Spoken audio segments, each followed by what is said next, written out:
Hi hello friends, welcome to the G K smart circle YouTube channel. ಈಗ ನಾವು July 25 ಮತ್ತು 26, 2025ನೇ ಸಾಲಿನ ಪ್ರಮುಖ ಪ್ರಚಲಿತ ಘಟನೆಗಳನ್ನು ಕುರಿತು ಚರ್ಚೆ ಮಾಡೋಣ. ಹಾಗಾದರೆ ಒಂದನೇ ಕ್ವಶನ್ ಗಮನಿಸಿ. 1947ರಲ್ಲಿ ಧ್ವಜವನ್ನು ನಾವು ಅಳವಡಿಸಿಕೊಂಡ್ವಿ. ಇದರ ನೆನಪಿಗಾಗಿ ಭಾರತವು ಜುಲೈ 22ರಂದು ರಾಷ್ಟ್ರೀಯ ಧ್ವಜ ದಿನವನ್ನಾಗಿ ಆಚರಣೆ ಮಾಡುತ್ತೆ. ಹಾಗಾದರೆ ಜುಲೈ 22, 1947ರಂದು ನಾವು ಅಳವಡಿಸಿಕೊಂಡಂತಹ ಭಾರತೀಯ ರಾಷ್ಟ್ರೀಯ ಧ್ವಜ ಏನಿದೆ, ಇದನ್ನು ಕೆಳಗಿನ ಯಾರು ವಿನ್ಯಾಸಗೊಳಿಸಿದ್ದಾರೆ? ಸೊ ವಿನ್ಯಾಸಗೊಳಿಸಿದವರು ಪಿಂಗಾಳಿ ವೆಂಕಯ್ಯ ಅಥವಾ ಪಿಂಗಾಣಿ ಅಂತ ಕರೀತಾರೆ, ಅಥವಾ ಪಿಂಗಾಳಿ ವೆಂಕಯ್ಯ. ಸೊ ಈ ಒಂದು ಮಾಹಿತಿ ಸಂಬಂಧಪಟ್ಟಂತೆ ನ್ಯೂಸ್ ಪೇಪರಲ್ಲಿದೆ. ಸೊ ಎಲ್ಲ ಡೀಟೇಲ್ಸ್ ಇಂಪಾರ್ಟೆಂಟ್ ಆಗುತ್ತೆ, ಇದನ್ನ ಸಂಪೂರ್ಣವಾಗಿ ನೋಟ್ ಮಾಡ್ಕೊಳ್ಳಿ. ನೆಕ್ಸ್ಟ್ ಎರಡನೇ ಕ್ವಶನ್ ನೋಡಿ. ಕೇಂದ್ರ ಸರ್ಕಾರವು ರಾಷ್ಟ್ರೀಯ ಹಣಕಾಸು ವರದಿ ಪ್ರಾಧಿಕಾರದ ಅಧ್ಯಕ್ಷರಾಗಿ ನೋಡಿ, ರಾಷ್ಟ್ರೀಯ ಹಣಕಾಸು ವರದಿ ಪ್ರಾಧಿಕಾರದ ಅಧ್ಯಕ್ಷರಾಗಿ ನಿತಿನ್ ಗುಪ್ತರವರನ್ನು ನೇಮಕ ಮಾಡಲಾಗಿದೆ. ಹಾಗಾದರೆ ರಾಷ್ಟ್ರೀಯ ಹಣಕಾಸು ವರದಿ ಪ್ರಾಧಿಕಾರ ಅಥವಾ NFRA ಭಾರತ ಸರ್ಕಾರದ ಯಾವ ಸಚಿವಾಲಯದ ಅಡಿಯಲ್ಲಿ ಕಂಡುಬರುತ್ತದೆ? ಸರಿಯಾದಂಥ ಉತ್ತರ ಕಾರ್ಪೊರೇಟ್ ವ್ಯವಹಾರ ಸಚಿವಾಲಯ. ನೋಡಿ, ಆಪ್ಷನ್ ನಂಬರ್ 2 ಸರಿಯಾಗಿದೆ.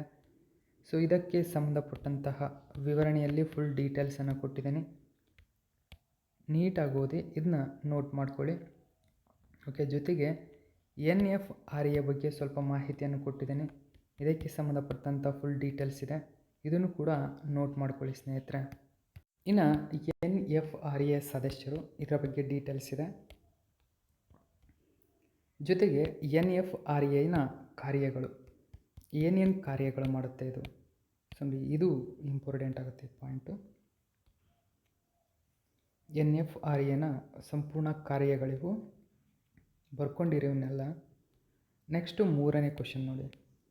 ಭಾರತದ ಕೆಳಗಿನ ಯಾವ ನಗರವು 4ನೇ ಆವೃತ್ತಿಯ ವಿಶ್ವ ಆಹಾರ ಭಾರತ 2025 ಆಯೋಜಿಸುತ್ತದೆ?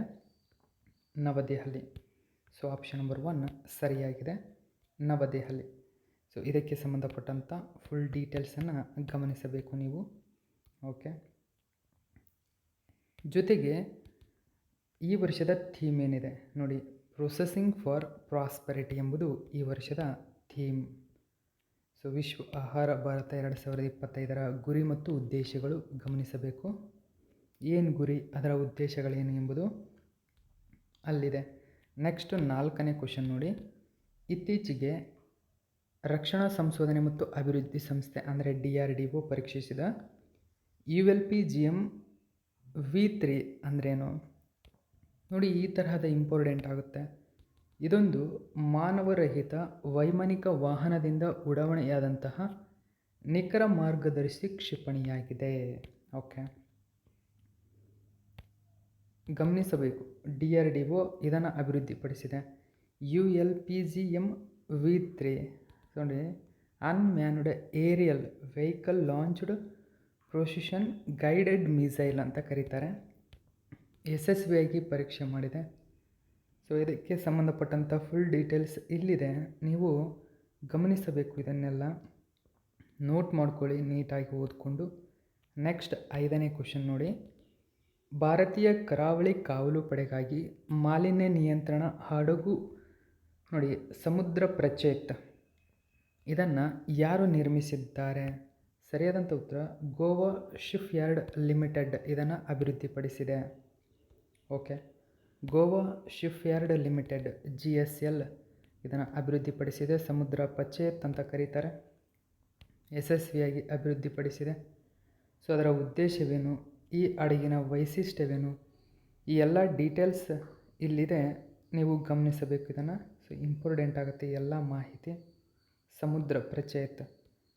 ಸಮುದ್ರ ಪ್ರಚೇತ್ ಬಗ್ಗೆ ಸ್ವಲ್ಪ ಮಾಹಿತಿಯನ್ನು ನೀವು ತಿಳ್ಕೋಬೇಕು. ಓಕೆ, ಹಡಗಿನ ಗಾತ್ರ, ಅದರ ಸಾಮರ್ಥ್ಯವೇನು, ಸೊ ಎಲ್ಲ ಡೀಟೇಲ್ಸ್ ನೀವಿಲ್ಲಿ ಗಮನಿಸಬೇಕು, ಇಂಪಾರ್ಟೆಂಟ್ ಆಗುತ್ತೆ. ಸಂಪೂರ್ಣ ಮಾಹಿತಿಯನ್ನು ಕೊಟ್ಟಿದ್ದೀನಿ. ನೆಕ್ಸ್ಟ್ 6ನೇ ಕ್ವಶನ್ ನೋಡಿ. ಭಾರತೀಯ ಸೇನೆಗೆ ಅಮೆರಿಕದ ಅಪಾಚೆ AH-64E ಹೆಲಿಕಾಪ್ಟರ್ಗಳ ಮೊದಲ ರವಾನೆ ಬಂದಿದೆ. ಹಾಗಾದರೆ ಯಾವ ಕಂಪನಿಯು ಅಪಾಚೆ AH-64E ಹೆಲಿಕಾಪ್ಟರ್ಗಳನ್ನು ತಯಾರಿಸ್ತಾ ಇದೆ. ಸರಿಯಾದಂಥ ಉತ್ತರ Boeing. Okay, so option number 4 ಸರಿಯಾಗಿದೆ. ಬೋಯಿಂಗ್ ಇದನ್ನು ತಯಾರಿಸ್ತಾ ಇದೆ.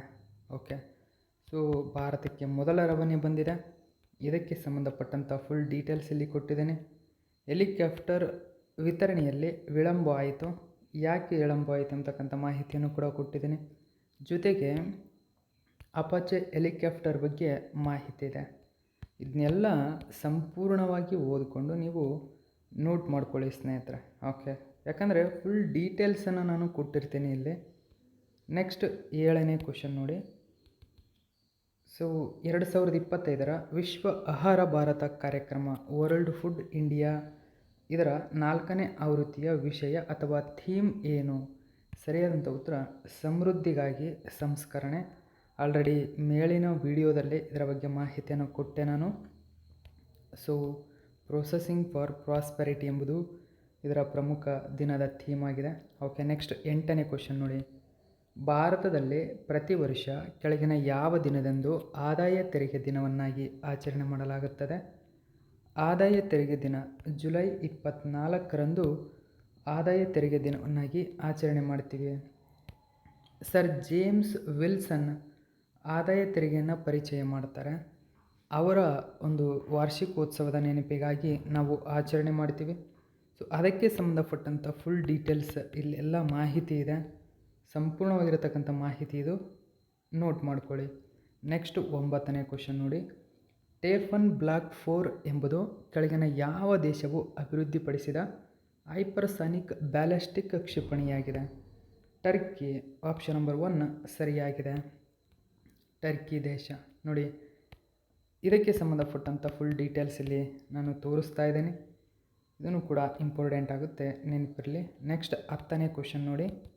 ವೈಫೆಕ್ಸ್ ಅಂದರೆ ವಿಂಟರ್ ಫಾಗ್ ಎಕ್ಸ್ಪೀರಿಮೆಂಟ್ ಯೋಜನೆಯನ್ನು ಯಾವ ಸಂಸ್ಥೆ ಮುನ್ನಡೆಸುತ್ತದೆ? ವೈಫೆಕ್ಸ್ ಸೊ ಯಾವ ಸಂಸ್ಥೆ ಮುನ್ನಡೆಸುತ್ತದೆ ಅಂತ ಅಂದರೆ IITM ಅಂತ ಕರಿತೇವೆ. ಅಂದರೆ ಭಾರತೀಯ ಉಷ್ಣವಲಯದ ಹವಾಮಾನಶಾಸ್ತ್ರ ಸಂಸ್ಥೆ. ಓಕೆ, ಸೊ ಡೀಟೇಲ್ಸನ್ನು ಗಮನಿಸಬೇಕು. ಸಂಪೂರ್ಣ ಮಾಹಿತಿ ಇಲ್ಲಿ ನಾನು ಕೊಟ್ಟಿದ್ದೀನಿ. ಓಕೆ, ಮಾಹಿತಿಯನ್ನು ಗಮನಿಸಿ ನೀಟಾಗಿ ಓದ್ಕೊಂಡು ನೋಟ್ ಮಾಡ್ಕೊಳ್ಳಿ. 11ನೇ ಕ್ವಶನ್ ನೋಡಿ. 2025 IUCN ವಿಶ್ವ ಸಂರಕ್ಷಣಾ ಕಾಂಗ್ರೆಸ್ನ ಆತಿಥೇಯ ನಗರ ಯಾವುದು? ಅಬುಧಾಬಿ. ಓಕೆ, ಆಪ್ಷನ್ ನಂಬರ್ 2 ಸರಿಯಾಗಿದೆ. ಅಬುಧಾಬಿ ಆತಿಥೇಯ ನಗರವಾಗಿದೆ.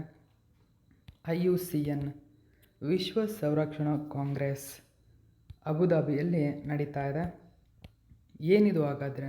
ಇದಕ್ಕೆ ಸಂಬಂಧಪಟ್ಟಂಥ ಡೀಟೇಲ್ಸು ಕೂಡ ಕೊಟ್ಟಿದ್ದೀನಿ, ನೀವು ಗಮನಿಸಬೇಕು. ಸೊ ನೋಡಿ, ಇದು ಪ್ರಮುಖ ಪ್ರಚಲಿತ ಘಟನೆ. ಉಳಿದಂಥ ಮಾಹಿತಿಯನ್ನು ಆದಷ್ಟು ಬೇಗ ನಿಮ್ಮ ಮುಂದೆ ತರ್ತೀನಿ. Thank you so much for watching my video friends.